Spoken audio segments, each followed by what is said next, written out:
YouTube? Today we are working shoulders and arms. So I'm going to show you guys how to do the hammer strength shoulder press machine, okay?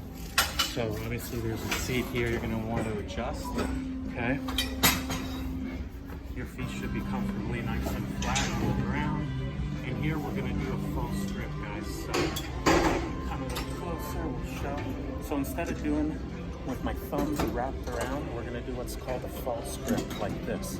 And we're also going to supinate the wrist, okay?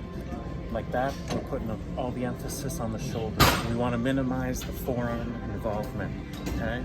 So here I'm not just laying straight like this, okay? I get the arch in my back, I retract my scalp, boom, nice and tight, glutes and hips all the way back to the seat, okay?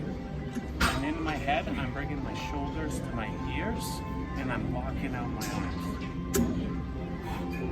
On the negative, on the way down, I take a breath in. I explode out of the bottom. Locking my arms out.